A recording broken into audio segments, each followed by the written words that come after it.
بسم اللہ کی برکت ہے، اور برکت کے لیے میں کچھ بات کرنا چاہ رہا ہوں۔ برکت علی جو ہے بچہ میرا، یہ بہت پیار کرنے والا، یہ بہت بچہ تھا، کوئی 5-6 سال کا ہوگا جب مجھے پہلی دفعہ ملا، اور پٹ حکم علی شاہ، تو مجھے یاد ہے آج تک بھی۔ تو اس نے مجھے سنا تو اپنے بابا کو کہتا میں نے نہیں جانا، گھر نہیں جانا، میں نے خان صاحب کے پاس مجھے ساتھ ہی بھیج دو۔ تو اس نے بڑی ضد کی، بہرحال اس کے بعد پھر شاگردی ہوئی۔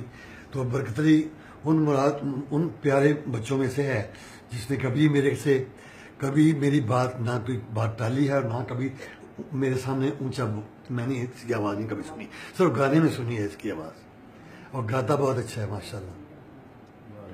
اور گانے میں یہ اللہ کا شکر یہ ہے کہ اس کو جو گانا پسند ہے اسی میں ہی رہتا ہے، اس کو خراب نہیں کرنا چاہتا بلکہ اس کو اچھا کرنا چاہتا ہے۔ تو یہ میری دعائیں بھی اس کے ساتھ ہیں۔ آپ لوگ سب سنتے ہیں، جو مجھے بھی سننے والے لوگ ہیں، آپ میرے بھی چاہنے والے لوگ ہیں، تو یہ آگے سلسلہ اسی طرح چلتا رہتا ہے۔ ہم بھی اپنے بزرگوں کو جن سے سیکھا ہے ان کو سب سے زیادہ نمبر انہی کے ہوتے ہیں، تو یہ بھی اسی طرح مجھے کہتے ہیں۔ بہرحال میں دعا کرتا ہوں کہ پروردگار اس کو سر میں رکھے اور اسی طرح اچھی شکل سے گاتا رہے۔ Thank you.